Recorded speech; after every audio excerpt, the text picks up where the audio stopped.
सबसे पहले मैं ऊपर वाले का शुक्रिया अदा करता हूं, भगवान का शुक्रिया अदा करता हूं, जिनकी हमेशा हम लोगों के ऊपर बहुत कृपा रहती है, बहुत आशीर्वाद रहता है भगवान का, भोलेनाथ का, हनुमान जी का बहुत आशीर्वाद रहता है। इसी वजह से इतनी बड़ी बड़ी मुसीबतों से निकल के हम लोग आते हैं। इतने बड़े बड़े सामने हमारे दुश्मन हैं जिनसे लड़के हम लोग सफल होते हैं। एक छोटी सी पार्टी जिसने इस देश की राजनीति बदल के रख दी। मैं इसीलिए सबसे पहले ऊपर वाले का पूरे सम्मान के साथ शुक्रिया अदा करता हूं और आशीर्वाद चाहता हूं।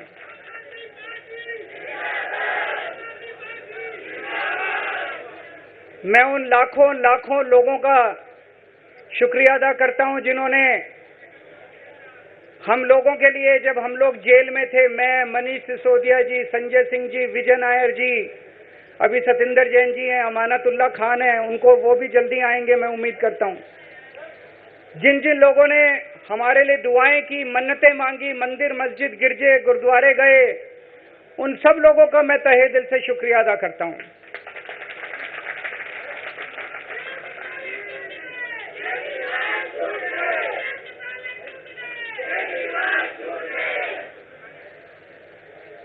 जेल में काफी वक्त मिला सोचने का, पढ़ने का, और कई किताबें पढ़ी, पॉलिटिकल किताबें पढ़ी, अपने स्वतंत्रता के आंदोलन की किताबें पढ़ी, गीता कई बार पढ़ी, रामायण पढ़ी, महाभारत पढ़ी।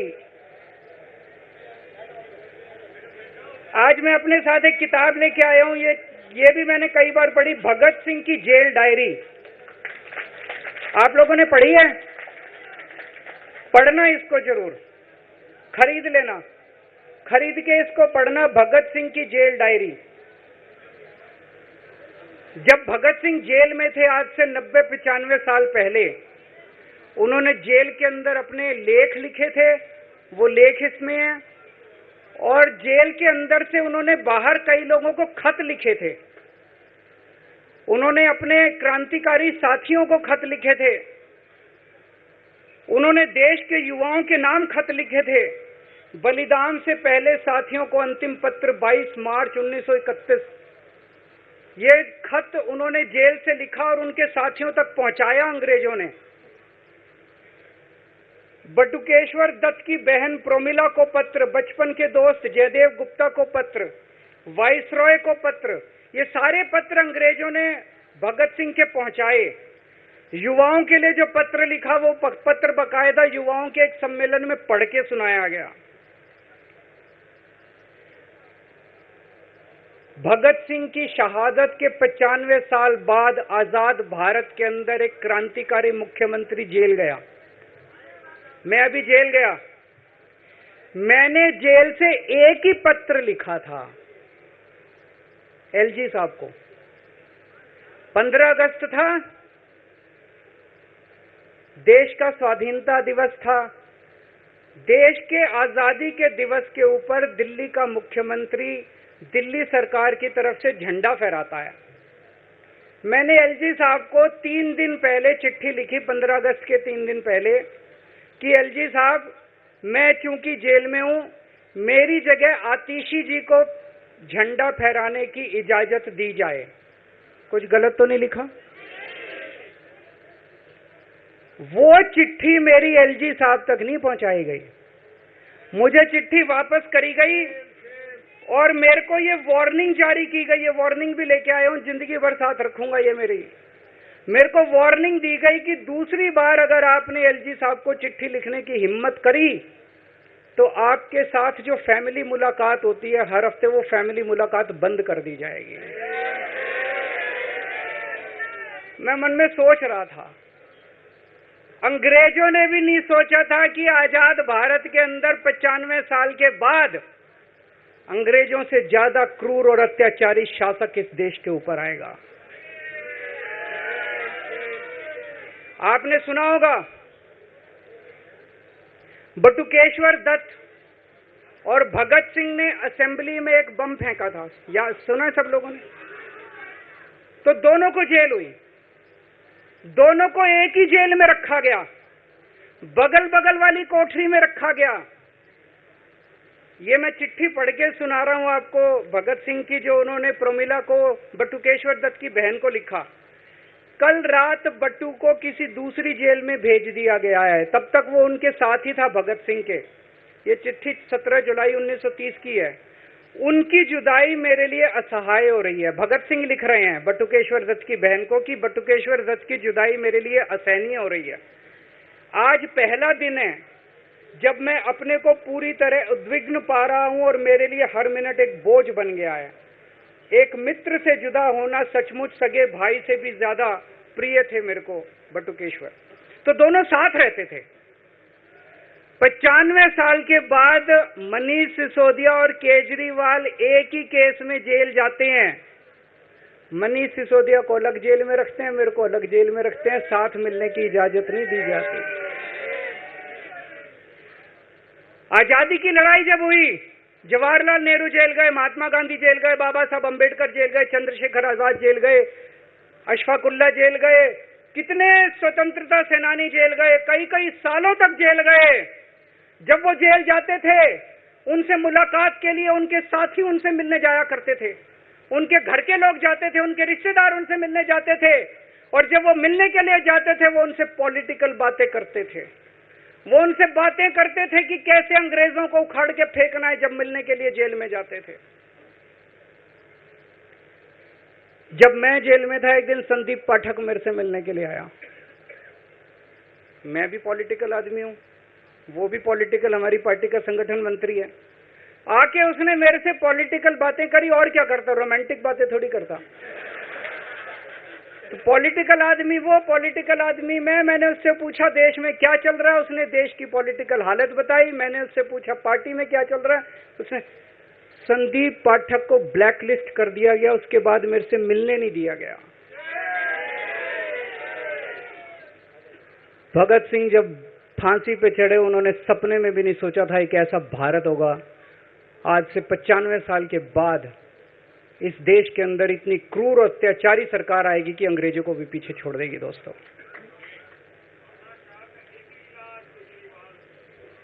मुझे जेल क्यों भेजा इन लोगों ने? ऐसा नहीं कि केजरीवाल ने कोई भ्रष्टाचार किया, वो इनको भी पता है, मेरे को भी पता है, आपको भी पता है। इन्होंने जेल क्यों भेजा मेरे को? इनका मकसद था आम आदमी पार्टी को तोड़ना। इनका मकसद था केजरीवाल के हौसले को तोड़ना, केजरीवाल की हिम्मत को तोड़ना। इन्होंने फॉर्मूला बना रखा है। आप देख रहे हो किस तरह से एमएलए तोड़ दो, एमएलए खरीद लो, ईडी भेज के डरा दो, सीबीआई भेज के डरा दो, फर्जी केस कर दो, जेल में डाल दो, पार्टी तोड़ दो। महाराष्ट्र में कैसे उन्होंने 2-2 राष्ट्रीय पार्टियां तोड़ दी। पार्टी तोड़ दो, सरकारें गिरा दो और अपनी सरकार बना लो। इनको यह लग रहा था केजरीवाल को जेल भेज देंगे तो दिल्ली में इनकी पार्टी टूट जाएगी, दिल्ली में बीजेपी की सरकार बना लेंगे। इनको लग रहा था पंजाब की सरकार तोड़ के पंजाब में हम अपनी सरकार बना लेंगे, इनके एमएलए तोड़ लेंगे। लेकिन हमारी पार्टी नहीं टूटी, हमारे एमएलए नहीं टूटे, हमारे एमएलए तो छोड़ो, कार्यकर्ता भी नहीं टूटे। इनकी बड़ी बड़ी साजिशों के खिलाफ, बड़े बड़े षड्यंत्रों के खिलाफ केवल आम आदमी पार्टी में ताकत है, जो आज इनका सामना कर रही है। इनको लगा केजरीवाल के हौसले तोड़ देंगे। आज मैं आपके सामने खड़ा हूं और मैं पूरे विश्वास के साथ कह रहा हूं कि जेल के इन 150-200 दिन जो मैं जेल में रहा, इन दिनों ने मेरे हौसले को और 100 गुना बढ़ा दिया है, कम करने की बजाय। ये लोग पूछते हैं कि केजरीवाल जब जेल में था इसने इस्तीफा क्यों दिया, क्यों नहीं दिया? जेल में से सीएम के पद से इस्तीफा क्यों नहीं दिया? मैंने इस्तीफा इसलिए नहीं दिया क्योंकि मैं देश के जनतंत्र को बचाना चाहता था। इन्हें जो इतने फॉर्मूले बना रखे हैं, एमएलए तोड़ दो, पार्टियां तोड़ दो, एमएलए खरीद लो, डरा दो। अब एक फॉर्मूला और इन्होंने नया बनाया है। जहां जहां ये चुनाव हारे, वहां वहां के मुख्यमंत्री पे फर्जी केस करके उसको गिरफ्तार कर लो और उसकी सरकार गिरा दो। अगर मैं इस्तीफा दे देता, अगर मैं हेमंत सोरेन साहब ने इस्तीफा दिया, मैं भी इस्तीफा दे देता। इन्होंने सीतारमैया पे भी अभी केस किया है, इस सीतारमैया साहब के ऊपर। इन्होंने पिनाराई विजयन के ऊपर भी केस कर रखे हैं, ममता दीदी के ऊपर केस कर रखे हैं। ये एक ऑपोजिशन के मुख्यमंत्री को नहीं छोड़ते, एक एक को पकड़ के फर्जी केस कर करके उनको जेल में डाल देते और एक एक की सरकार गिरा देते। मैं जेल में गया, अभी 10 दिन पहले सुप्रीम कोर्ट की एक बेंच ने पूछा सरकार से कि जेल के अंदर से सरकार क्यों नहीं चल सकती। बड़ा आप लोगों ने अखबार में, सुप्रीम कोर्ट ने पूछा है केंद्र सरकार से कि जेल के अंदर से सरकार क्यों नहीं चल सकती, तो जेल के अंदर से सरकार साबित कर दिया हमने। अब मैं देश के सारे नॉन बीजेपी मुख्यमंत्रियों से हाथ जोड़ के विनती करना चाहता हूं, अब अगर प्रधानमंत्री जी हिम्मत करें आप पे फर्जी केस करके आपको जेल में डालें, इस्तीफा मत देना, किसी हालत में इस्तीफा मत देना। जेल से सरकार चलाना हम सबको मिलकर, ऐसा नहीं कि हम पद के लालची हैं, ऐसा नहीं कि मुख्यमंत्री पद हमारे लिए महत्वपूर्ण है, इसलिए क्योंकि हमारे लिए हमारा संविधान जरूरी है, हमारा देश जरूरी है, जनतंत्र जरूरी है, जनतंत्र को बचाना जरूरी है। इतने भारी बहुमत से जीती हुई सरकार, एक बार 70 में से 67 सीट आई, एक बार 70 में से 62 सीट आई, और आप पकड़ के जेल में डाल दोगे और कहोगे इस्तीफा दे। मैं सारे मुख्यमंत्रियों से आज हाथ जोड़ के विनती करना चाहता हूं, इनका ये नया फॉर्मूला भी आम आदमी पार्टी ने फेल कर दिया है, जो इन्होंने नया फॉर्मूला बनाया।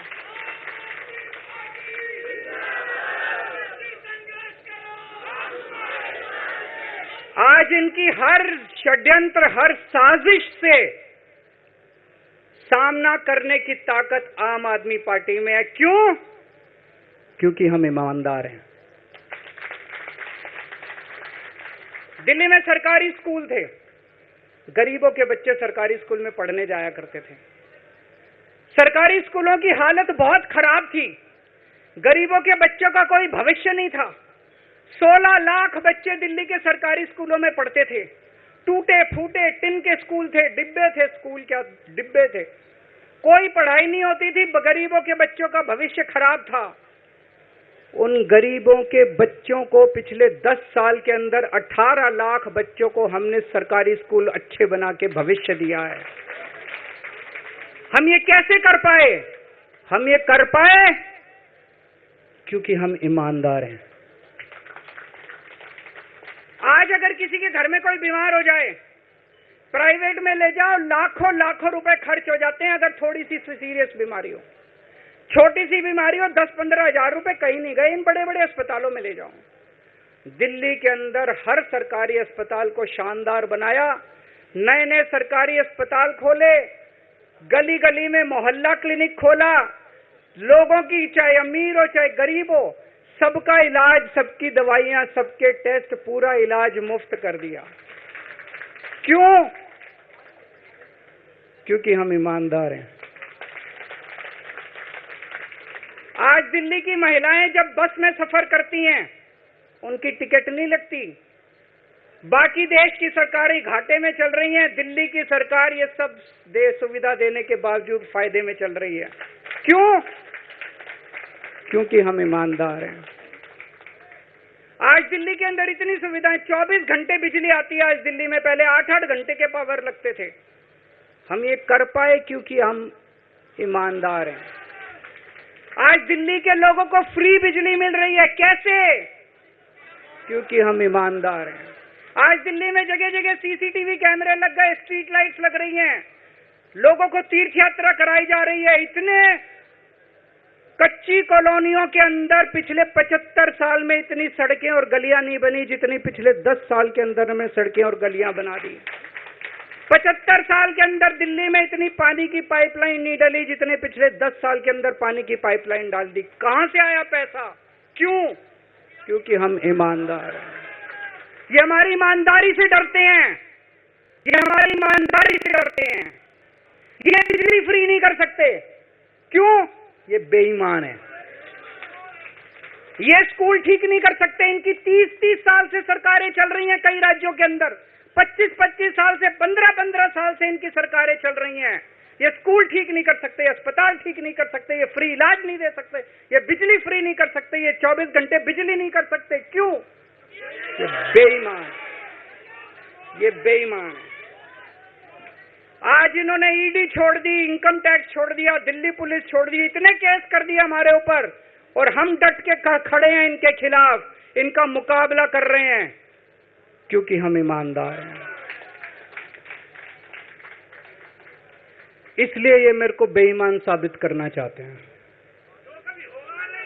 ये मेरे को बेईमान साबित करना चाहते हैं। मेरे ऊपर कीचड़ फेंक रहे हैं, मेरे ऊपर लांछन लगा रहे हैं, मुझे सुबह शाम गालियां देते हैं, लेकिन मेरे लिए बीजेपी इंपॉर्टेंट नहीं है, मेरे लिए आप लोग इंपॉर्टेंट हो। अगर देश की जनता, दिल्ली की जनता को लगता है केजरीवाल बेईमान है, मैं 1 मिनट के लिए सीएम की कुर्सी पे भी नहीं बैठूंगा, 1 मिनट के लिए मैं बैठने को तैयार नहीं। मैंने अपने जीवन में कुछ नहीं कमाया, मेरा बैंक अकाउंट खाली है, हमारी पार्टी का बैंक अकाउंट खाली है, मैंने जिंदगी में कुछ नहीं कमाया, अपनी इज्जत और अपनी ईमानदारी के सिवा मेरे पास कुछ नहीं आया। इनकम टैक्स में कमिश्नर की नौकरी करता था, 2000 में नौकरी छोड़ के सन 2000 से 2010 तक 10 साल मैंने दिल्ली की झुग्गियों के अंदर बिताए हैं। कुछ महीने दिल्ली की झुग्गियों में जाके रहा मैं, झुग्गी के अंदर, नंद नगरी, सुंदर नगरी की झुग्गियों के अंदर मैंने गली गली में खाक छानी है कि गरीब आदमी रहता कैसे, उसके घर का गुजारा कैसे चलता है। अगर पैसे कमाने होते, इनकम टैक्स कमिश्नर की नौकरी बुरी नहीं थी। और जब मैंने नौकरी छोड़ी थी तब कोई पार्टी नहीं थी, कुछ नहीं थी, ऐसा नहीं था कि उस टाइम ये था मुख्यमंत्री बनने चला था या कोई पार्टी, कुछ नहीं था, कोई भविष्य नहीं था, केवल देश के लिए जुनून था कि देश के लिए कुछ करना है, देश के लिए कुछ करने हैं। 49 दिन की सरकार के बाद इस्तीफा दिया था, अपने असूलों के लिए इस्तीफा दिया था, किसी ने इस्तीफा मांगा नहीं था, अपने आप इस्तीफा दिया था। आज के तारीख में, आज के जमाने में कोई अपनी चपरासी की नौकरी नहीं छोड़ता। मैंने मुख्यमंत्री की कुर्सी छोड़ी थी, अपने आप छोड़ी थी। न पद का लालच है, न दौलत का लालच है, केवल देश के लिए कुछ करने का जुनून है, देश के लिए कुछ करने के लिए आए हैं।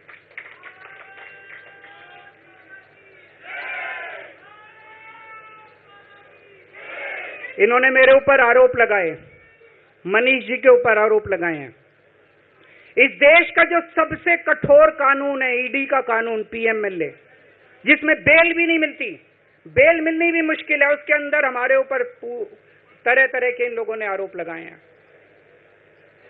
कोर्ट से हमको बेल मिल गई, उसके बावजूद आज की तारीख में, आज जो स्थिति है, इससे फालतू कोर्ट और कुछ नहीं कर सकता था जितना कोर्ट ने कर दिया हमारे पक्ष में। हम कोर्ट के बहुत शुक्रगुजार हैं।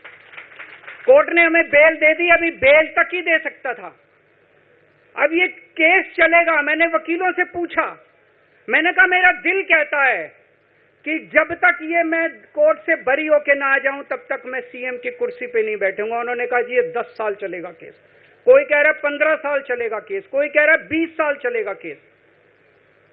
तो केस ये अभी लंबा चलेगा। आज कोर्ट जितना कर सकता था, कोर्ट ने हमारे पक्ष में निर्णय लिया है, हमें बेल दे दी। उन्होंने ऐसे कानून में जिसमें बेल मिलनी नामुमकिन होती है, उन्होंने बेल दे दी। आज मैं आपकी अदालत में आया हूं, जनता की अदालत में आया हूं, आपसे पूछने के लिए आया हूं, क्या आप केजरीवाल को ईमानदार मानते हो कि गुनहगार मानते हो?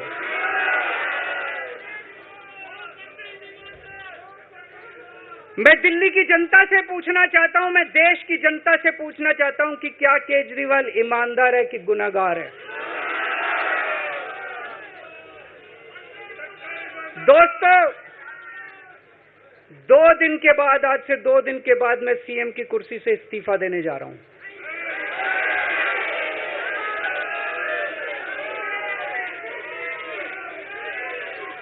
और मैं तब तक सीएम की कुर्सी पे नहीं बैठूंगा जब तक जनता अपना फैसला ना सुना दे।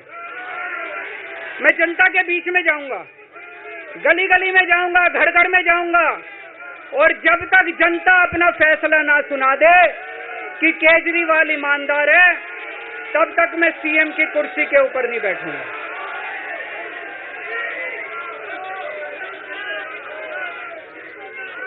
आज से कुछ महीने बाद चुनाव है, दिल्ली के चुनाव हैं। मैं जनता को निवेदन करना चाहता हूं, अपील करना चाहता हूं, अगर आपको लगता है केजरीवाल ईमानदार है, मेरे पक्ष में वोट दे देना। अगर आपको लगता है केजरीवाल गुनहगार है, मेरे को वोट मत देना। आप अगर मेरे को, आपका एक एक वोट मेरी ईमानदारी का सर्टिफिकेट होगा। अगर आप मेरे को वोट देके जिताओगे और अगर आप कहोगे कि केजरीवाल ईमानदार है, तो चुनाव के बाद, उसके बाद जाके मैं सीएम की कुर्सी पे बैठूंगा। तब तक मैं सीएम की कुर्सी पे नहीं बैठूंगा।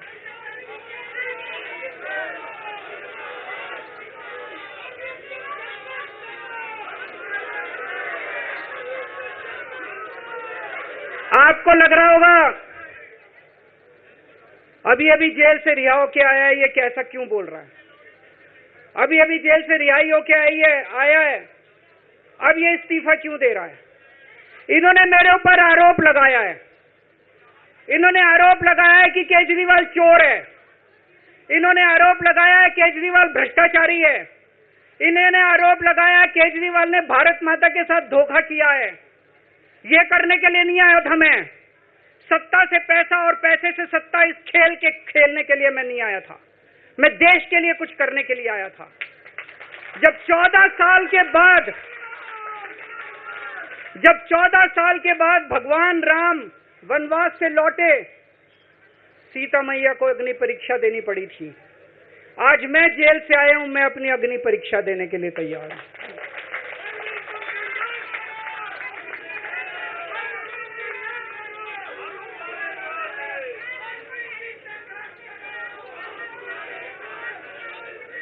ये कुछ लोग बोल रहे हैं सुप्रीम कोर्ट ने कुछ कंडीशंस लगाई हैं, काम नहीं कर पाएंगे।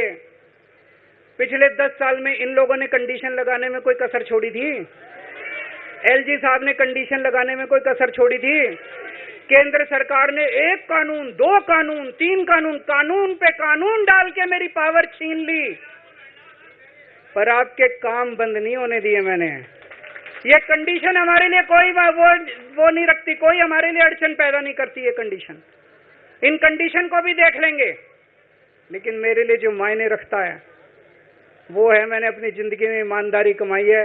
अगर आपको लगता है केजरीवाल ईमानदार है, जम के वोट दे देना मेरे पक्ष में। चुनाव के बाद सीएम की कुर्सी पे जाके बैठूंगा।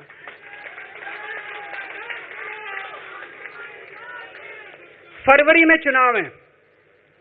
आज इस मंच से मैं मांग करता हूं कि ये चुनाव नवंबर में कराए जाएं, महाराष्ट्र के साथ कराए जाएं, तुरंत कराए जाएं चुनाव। और जब तक आपका फैसला नहीं आएगा, तब तक मैं जिम्मेदारी नहीं संभालूंगा। और मैं, जब तक चुनाव नहीं होते, मैंने जैसे बताया 2 दिन के बाद मैं अपना इस्तीफा दूंगा। जब तक चुनाव नहीं होते, तब तक मेरी जगह आम आदमी पार्टी से कोई और मुख्यमंत्री बनेगा।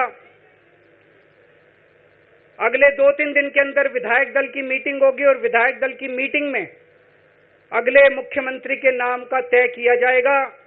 मैं मनीष जी से बात कर रहा था। जो पीड़ा मेरे मन में है, वो पीड़ा मनीष जी के मन में भी है। इनके लिए भी वही सब कहा गया जो मेरे लिए कहा गया है। मनीष जी का भी कहना है कि ये दिल्ली के उप मुख्यमंत्री और शिक्षा मंत्री और मंत्री का पद तभी संभालेंगे जब दिल्ली की जनता कहेगी कि मनीष सिसोदिया ईमानदार है। तो मैं और मनीष सिसोदिया, हम दोनों का फैसला आपके हाथ में है, जनता के हाथ में है। हम दोनों जनता की अदालत में जा रहे हैं, गली गली जाएंगे, जनता के बीच में जाएंगे और उनसे पूछेंगे, अगर जनता कहेगी ईमानदार है तो हम आके इसकी कुर्सी पे बैठेंगे। 2020 में आया था मैं। 2020 में मैंने कहा था, मैंने अगर काम किया हो तो मेरे को वोट देना और काम नहीं किया हो तो वोट मत देना। कहा था कि नहीं कहा था? आज मैं आपके बीच में आया हूं, मैं कह रहा हूं, अगर मैं ईमानदार हूं तो वोट देना, अगर मैं बेईमान हूं तो वोट मत देना, बिल्कुल मत देना। भारत माता की, भारत माता की।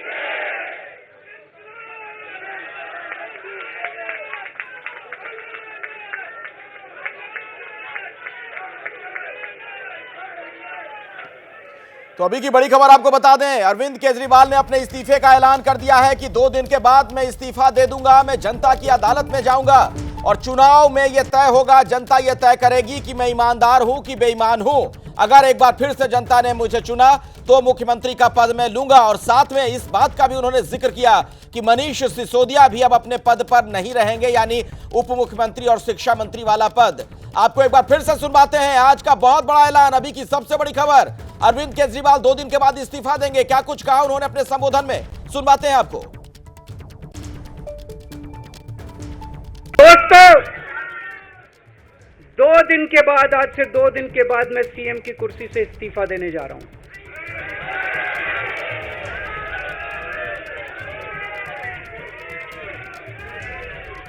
और मैं तब तक सीएम की कुर्सी पे नहीं बैठूंगा जब तक जनता अपना फैसला ना सुना दे। मैं जनता के बीच में जाऊंगा, गली गली में जाऊंगा, घर घर में जाऊंगा, और जब तक जनता अपना फैसला ना सुना दे कि केजरीवाल ईमानदार है, तब तक मैं सीएम की कुर्सी के ऊपर नहीं बैठूंगा। तो जब तक जनता अपना फैसला ना सुना दे, मैं मुख्यमंत्री की कुर्सी पर नहीं बैठूंगा, यह ऐलान किया अरविंद केजरीवाल ने। अभी की सबसे बड़ी खबर आपको बता दें, अरविंद केजरीवाल 2 दिन के बाद अपना इस्तीफा देंगे। उन्होंने तो यहां तक मांग कर दी है कि नवंबर में ही दिल्ली के चुनाव करा दिए जाएं, यानी महाराष्ट्र में जो चुनाव होना है उसी के साथ साथ दिल्ली का चुनाव करा दिया जाए। लेकिन जो चुनाव निर्धारित है वो फरवरी में, और उस लिहाज से अरविंद केजरीवाल ने साफ तौर पर यह बात कही कि मेरी जगह कोई और इस पद पर बैठेगा। और कई तरह की प्रतिक्रियाएं इस पर मिलनी शुरू हो गई अलग अलग पार्टियों से, सुनवाते हैं आपको।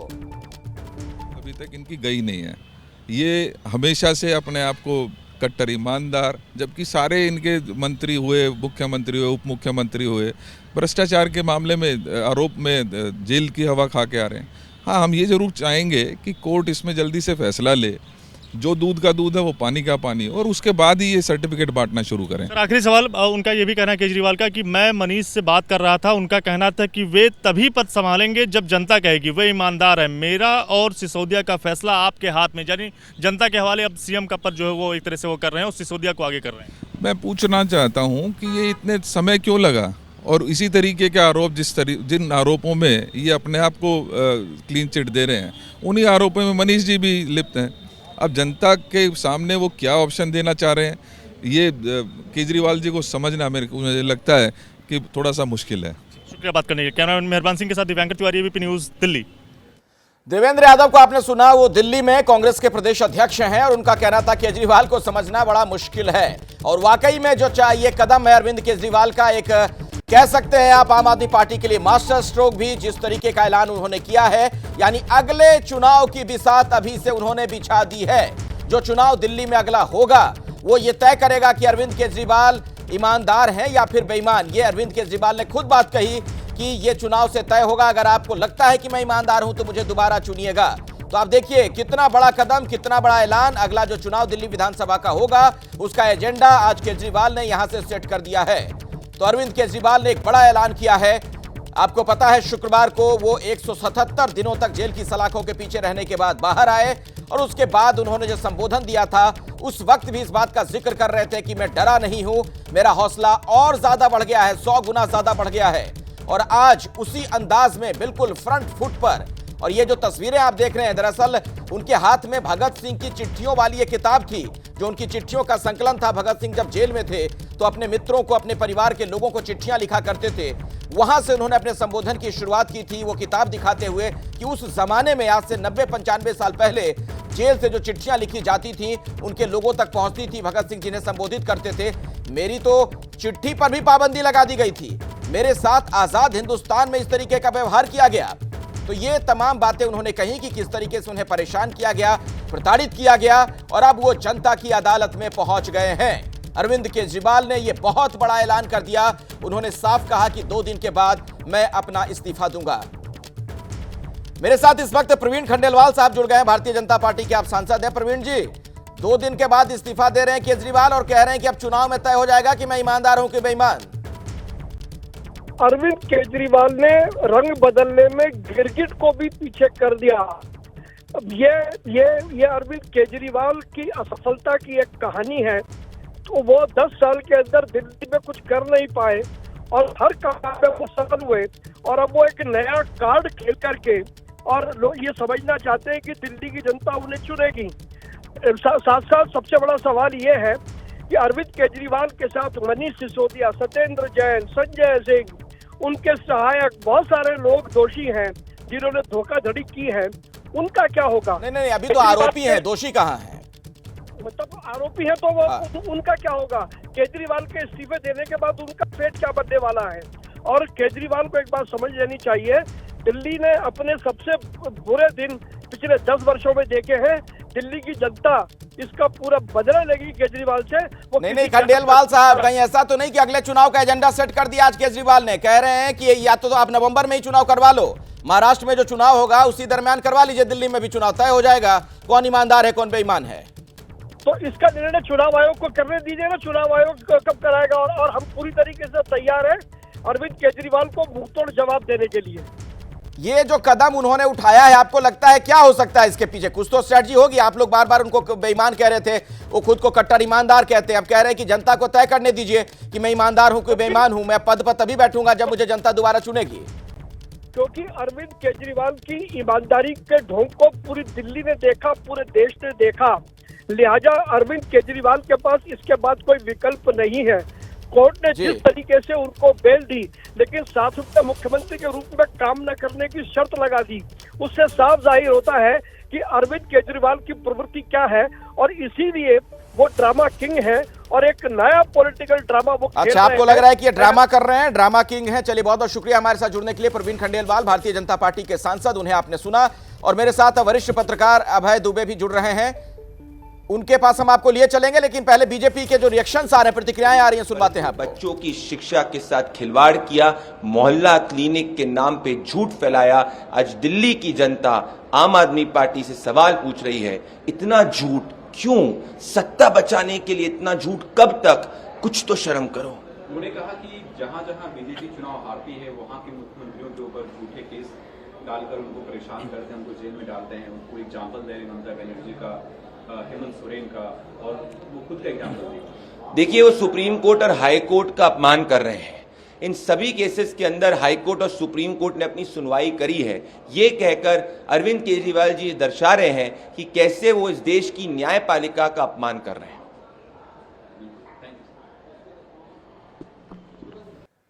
तो प्रदीप भंडारी, भारतीय जनता पार्टी के प्रवक्ता, उन्हें लगता है कि यह दरअसल कोर्ट की अवमानना है, कोर्ट का वो अपमान कर रहे हैं।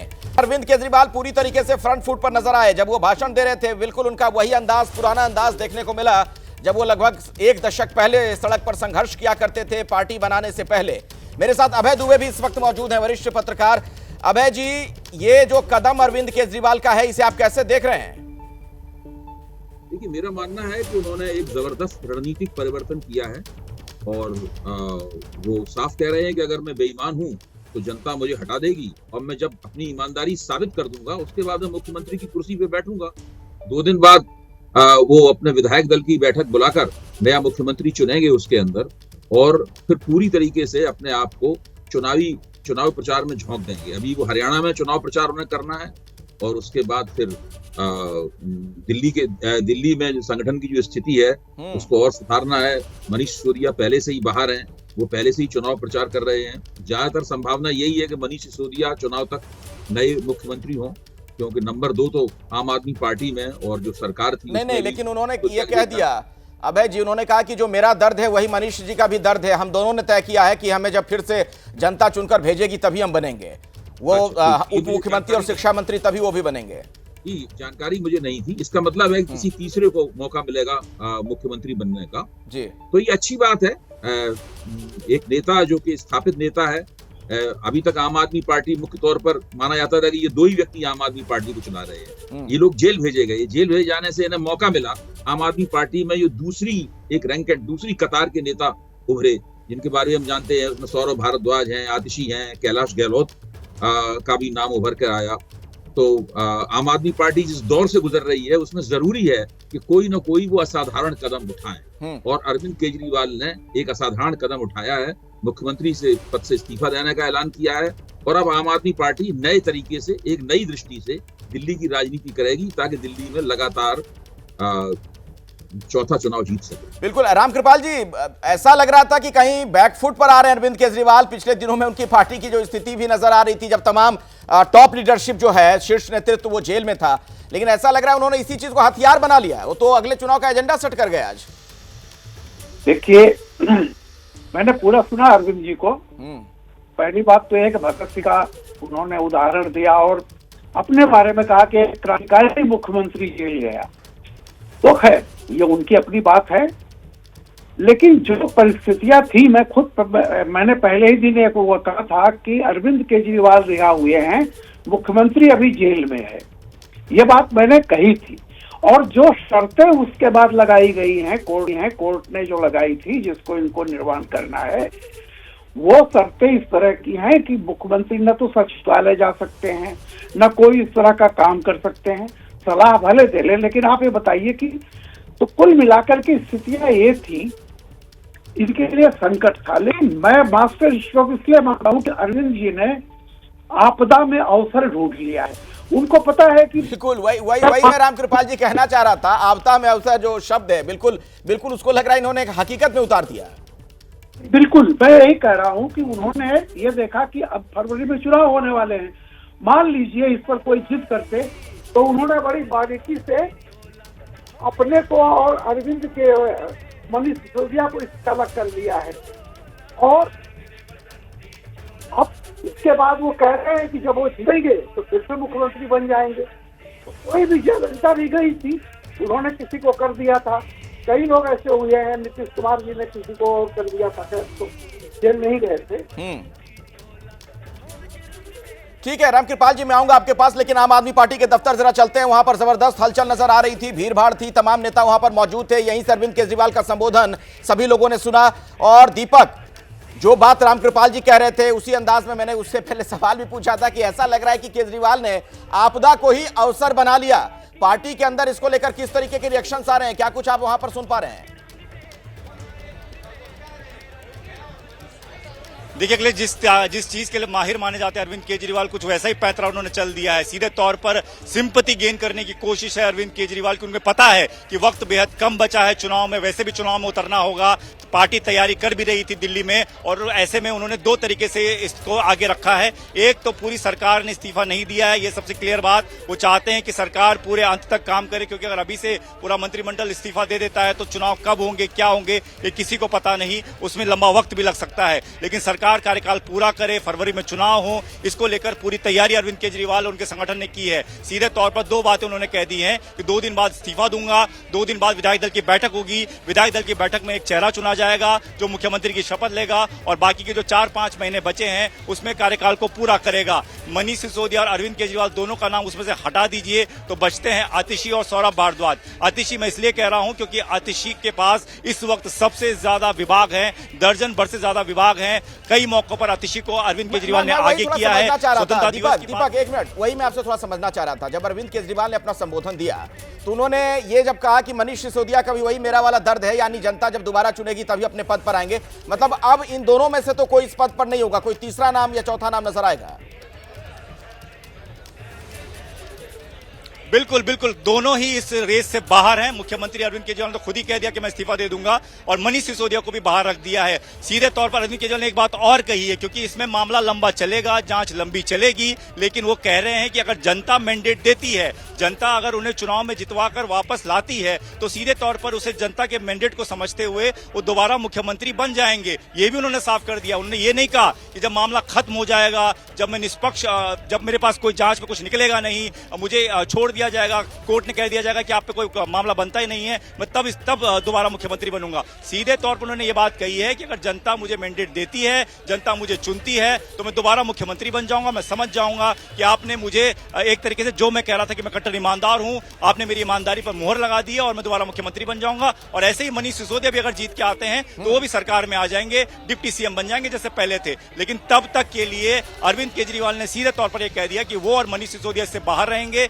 नया व्यक्ति चुना जाएगा। 2 दिन बाद ये सारा फैसला होना है और अगले 4-5 महीने नया व्यक्ति सरकार चलाएगा। कोई संकेत है क्या कि इस रेस में कौन आगे चल रहा है दीपक? कोई संकेत है इस पर? संकेत सीधा है। इसमें आप देख के चलिए अखिलेश की आतिशी, मैं बार बार कह रहा हूं आतिशी इसलिए कह रहा हूं क्योंकि एक महिला चेहरा है, आतिशी सरकार का पूरा कामकाज संभाल रही हैं, दर्जन भर से ज्यादा विभाग उनके पास इस वक्त मौजूद है। अरविंद केजरीवाल की विश्वसनीय है, उनको हर कई बार मौकों पर देखा गया है कि अरविंद केजरीवाल ने आगे किया है, चाहे वो झंडा फहराने को लेकर हो या फिर सरकार में किसी मंत्रालय में किसी विभाग में अगर चीजें फंस रही हों तो अरविंद केजरीवाल ने वो विभाग आतिशी के झोले में डाल दिया ताकि उसमें काम हो सके। तो कहीं ना कहीं ये माना जा रहा है कि 2 दिन बाद किसी नाम पर अगर मोहर लगने की सबसे ज्यादा संभावना है तो आतिशी का चेहरा हो सकता है और उसके दम पर ही आगे जो है सरकार काम करेगी और फिर आने वाले दिनों में चुनाव में जब लोग जाएंगे तो उसके बाद नया चेहरा क्या होगा, क्या स्थिति होगी, वो मैंडेट के बाद ही पता चल पाएगा। तो अभी की सबसे बड़ी खबर पर लगातार हमारी नजर बनी हुई है। अरविंद केजरीवाल ने अपने इस्तीफे का ऐलान कर दिया है। अब से थोड़ी देर पहले उनका संबोधन हुआ और उन्होंने साफ कह दिया कि 2 दिन के बाद मैं अब इस्तीफा दूंगा और जनता की अदालत में जाने की बात वो कह रहे हैं। यानी अब पब्लिक ये तय करेगी, जनता तय करेगी, चुनाव के बाद ही मैं इस कुर्सी पर बैठूंगा। उन्होंने जनता से अपील करते हुए कहा कि अगर आपको लगता है मैं ईमानदार हूं तो मुझे आप दोबारा चुन लीजिएगा और अगर आपको बेईमान लगता है तो मुझे खारिज कर दीजिए। और मनीष सिसोदिया भी दोबारा से फिलहाल उप मुख्यमंत्री नहीं बनेंगे, शिक्षा मंत्री के पद पर नहीं रहेंगे। तो ये देख रहे हैं आप, तस्वीरें भी हम आपको दिखा रहे हैं। बिल्कुल आज फ्रंट फुट पर अरविंद केजरीवाल नजर आए जब जनता से, कार्यकर्ताओं से वहां पर बातचीत कर रहे थे और बिल्कुल नए अंदाज में एक नई रणनीति के साथ वो सामने आ गए हैं। एक बार फिर से मैं आपको रामकृपाल जी के पास लिए चलता हूं। रामकृपाल जी, आपकी बात अधूरी रह गई थी और इसी में मैं एक सवाल भी जोड़ दूं। एक तरीके से जो कदम केजरीवाल ने उठाया, अब जो चुनाव होने जा रहा है उसका उन्होंने अभी से एजेंडा सेट कर दिया है और अब वो इस चक्कर में है ही नहीं कि अदालत से क्या फैसला आएगा, कानून की अदालत में, वो जनता की अदालत में चले गए। देखिए, जैसा कि केजरीवाल जी ने खुद कहा कि ये मामला लंबा चलेगा, तो वो जान रहे हैं कि चुनाव के पहले कोई फैसला इससे आने वाला नहीं है इस चीज की। लेकिन अरविंद केजरीवाल, दूसरी बात है, अरविंद केजरीवाल को मालूम है कि अगर आप पार्टी जीतती है तो सबसे आगे नंबर 1 मुखिया वही रहेंगे। लेकिन यहाँ एक सवाल उठता है कि अरविंद केजरीवाल के बाहर आने पर जो शर्तें, देखिए बात इस्तीफा देने की नहीं है। बात यह है कि जैसे कि सीएम साहब ने कहा कि उन्होंने पूरी ज़िंदगी में जो कमाया है वो ईमानदारी और इज्जत, और इस तरह के जो एलिगेशंस लगे हैं तो सीएम साहब ने तो जनता के बीच में रख दिया है कि अगर वो सोचते हैं कि ईमानदार हैं तो भारी बहुमत के साथ फिर आपको क्या लगता है सीएम को इस्तीफा देना चाहिए? सीएम ने जो घोषणा की, क्या कहेंगे आप? मुख्यमंत्री जी अग्नि परीक्षा से गुजरने के लिए तैयार है और दिल्ली तय करेगी कि मुख्यमंत्री ईमानदार है कि नहीं है। अरविंद केजरीवाल जी ने 2020 में काम के नाम पर वोट मांगा था और कहा कि अगर मैंने काम किया है तो मुझे वोट देना, मैंने काम नहीं किया तो मुझे वोट नहीं देना। आज उन पे तोहमतें लगाई गई, आरोप लगाया गया। आज मुख्यमंत्री जी ने अपनी ईमानदारी की परीक्षा, अग्नि परीक्षा देने का फैसला लिया है। दिल्ली की जनता मुख्यमंत्री को ईमानदार घोषित करेगी झाड़ू का बटन दबाकर, और अब आने वाला 2025 का दिल्ली चुनाव, दिल्ली की जनता उस चुनाव के माध्यम से अपने मुख्यमंत्री को ईमानदार घोषित करेगी। जैसे दीवार पिक्चर में अमिताभ बच्चन के हाथ पे लिखा था, वैसे ही दिल्ली की जनता उसके ठीक उलट अपने हाथ पर लिखेगी कि मेरा केजरीवाल ईमानदार है। तो दीवार फिल्म का डायलॉग भी सुना गया राघव, और उन्होंने कहा कि दिल्ली की जनता अपने हाथों पर लिखेगी कि मेरा केजरीवाल ईमानदार है। मेरे साथ दिबांग भी, मेरे सहयोगी यहाँ स्टूडियो में आप जुड़ चुके हैं। दिबांग, ये कदम अरविंद केजरीवाल का कि अभी इस्तीफा दे रहा हूं मैं और जनता की अदालत में जा रहा हूं, कैसे देखते हैं आप? मेरे ख्याल से ये उनको जितने भी चैलेंजेस थे आम आदमी पार्टी के लिए, तो जब भी कोई चैलेंज आता है तो वहाँ अपॉर्चुनिटी भी आती है, वहाँ मौका भी आता है, और मौके पर कैसे टाइमिंग के साथ काम को करना, वो केजरीवाल से सीखने वाली बात है। आप ये देखिए कि पिछली बार भी जब वो जेल गए थे तो जिस तरह से आके उन्होंने बयान दिया था, चाहे वो योगी के हटाने पर हो कि योगी को 2 महीने में मोदी हटाने वाले हैं, या मोदी 75 के बाद रिटायर हो जाएंगे तो अमित शाह प्रधानमंत्री बनेंगे। एक सुगबगाहट, एक तेज़ी, एक राजनीतिक हलचल जो है अचानक देश भर में तेज़ हो गई, और पूरे देश भर में विपक्ष को एक तरीके से नई ऊर्जा मिली, एक नया डायरेक्शन मिला। उसी तरह से आप ये देखिए कि यहाँ घिरी हुई थी पार्टी, उसमें मुख्यमंत्री पर जेल थे, उप मुख्यमंत्री जेल में थे, बाकी मंत्री 2 जेल में थे। तो एक तरीके से एक रास्ता खोला उन्होंने, क्योंकि अब 5 महीने बाद चुनाव है, तो एक रास्ता खोला है उन्होंने।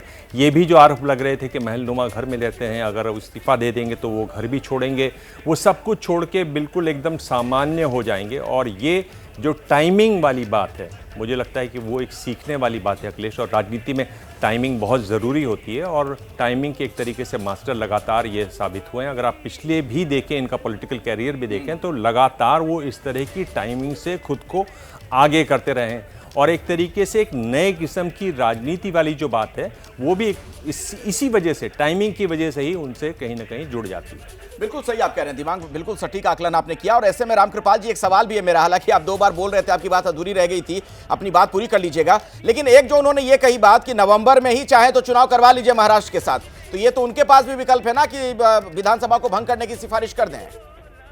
नहीं, देखिए, वो विधानसभा भंग करने की सिफारिश कर सकते हैं, लेकिन जैसा उन्होंने आज कहा कि वो किसी मुख्यमंत्री को ये पद वो चुनने जा रहे हैं, विधायक दल चुनेगा।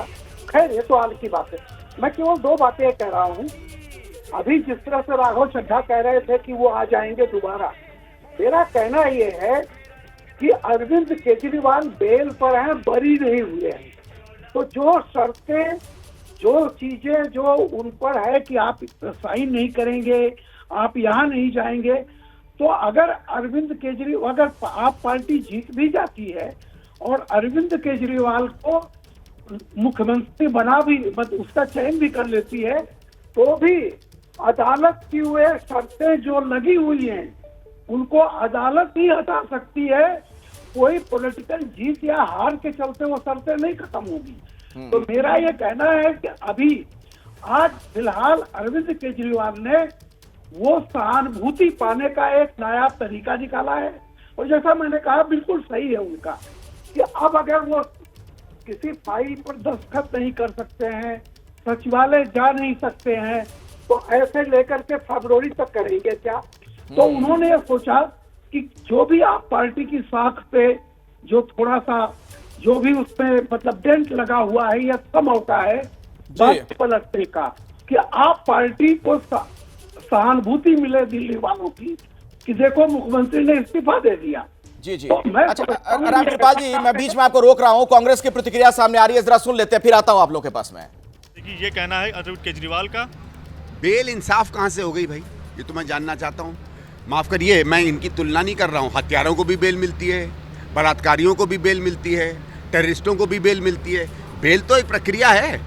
बेल मिलने से आप पे इंसाफ कहां से? या तो आप ये कह रहे हैं कि आप केवल बेल के लायक हैं, इसके बाद आप नहीं छूटेंगे, तो इसमें इंसाफ और इसमें जीत की कहां बात है? बेल तो सामान्य मिलनी चाहिए ना किसी भी व्यक्ति को। सर, आखिरी सवाल, उन्होंने सारी चीजें जनता के ऊपर थोप दी है और यही कहना है कि दिल्ली की जनता के आदेश के बाद ही दोबारा मुख्यमंत्री की कुर्सी पर बैठूंगा। ऐसा है, राजनीतिक जीत, चुनाव की जीत और क्या भ्रष्ट हैं कि नहीं, इन दोनों में बहुत बड़ा अंतर है। जनता की अदालत नेता चुनती है, जनता की अदालत आपको अपराधी या गैर अपराधी नहीं घोषित करती है। वो कोर्ट का काम होता है, वो पुलिस का काम होता है। ये दोनों अलग युद्ध हैं।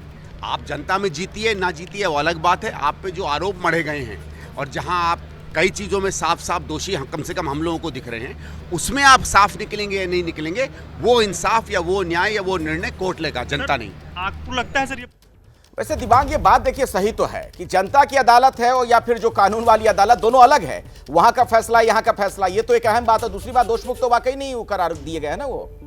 जी हाँ, मुझे नहीं लगता कि वो खुद कह रहे हैं, जो कांग्रेस कह रही है, कि उन्होंने शायद ये दावा तो नहीं किया कि मैं दोष मुक्त हूँ, मेरे पर कोई आरोप ही नहीं है। उन्होंने इस बारे में बिल्कुल कुछ नहीं कहा है। उन्होंने कहा है कि मुझे बेल मिली है और मैं तभी दोबारा जाऊंगा जब जनता की। देखिए, बात को कहने का एक तरीका है। अगर आप ये कहें कि भाई उन्होंने ऐसा क्यों कहा और ऐसा क्यों नहीं कहा, विरोधी हैं वो अपनी बात रखेंगे। कांग्रेस उनका यहाँ पर विरोध करती है दिल्ली में, इसलिए वो अपनी बात रख रहे हैं विरोधी, तो वो बात भी समझ में आती है।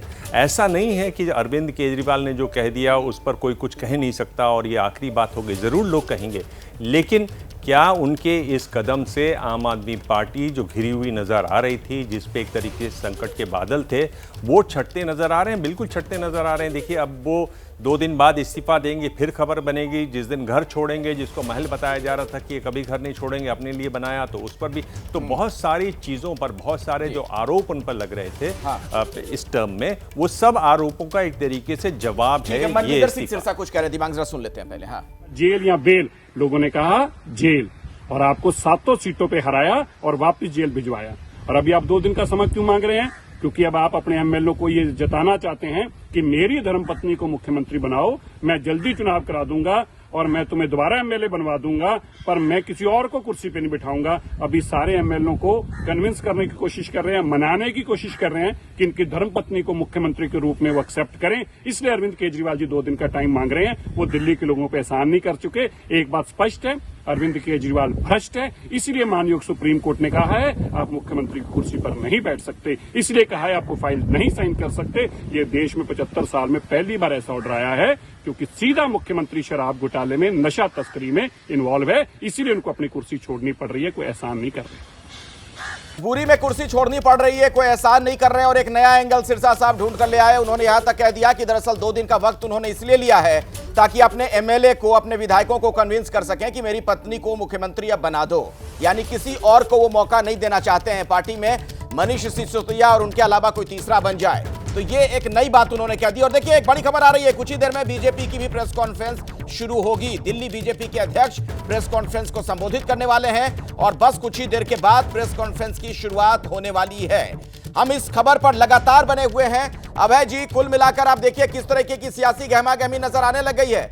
ऐसा लग रहा है कि दिल्ली के चुनाव का एजेंडा सेट हो गया आज। देखिए, जो रामकृपाल जी ने कहा और दिवांग ने कहा, उसमें मैं कुछ जोड़ना चाहता हूं। देखिए, पिछले 1.5 साल से भारतीय जनता पार्टी आम आदमी पार्टी को भ्रष्ट, अरविंद केजरीवाल को भ्रष्ट साबित करने की कोशिश कर रही है। जेलों में भी डाल दिया, लंबे अरसे तक जेल में रहे, फिर बाहर निकले हैं, जमानत पर हैं।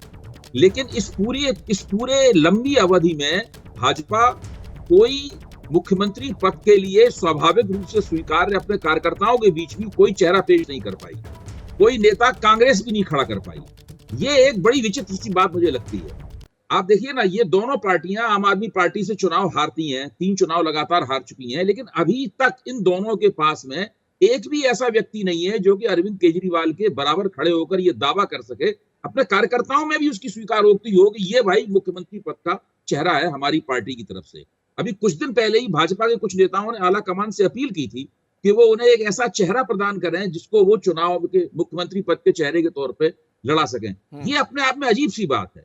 और दूसरी बात यह है कि चूंकि लेफ्टिनेंट गवर्नर के जरिए भारतीय जनता पार्टी सत्ता भोग रही है, जब चाहते हैं वो लोग लेफ्टिनेंट गवर्नर के पास प्रतिनिधिमंडल बना के जाते हैं, अपनी मांग रखते हैं, गवर्नर साहब फौरन उनकी मान भी लेते हैं।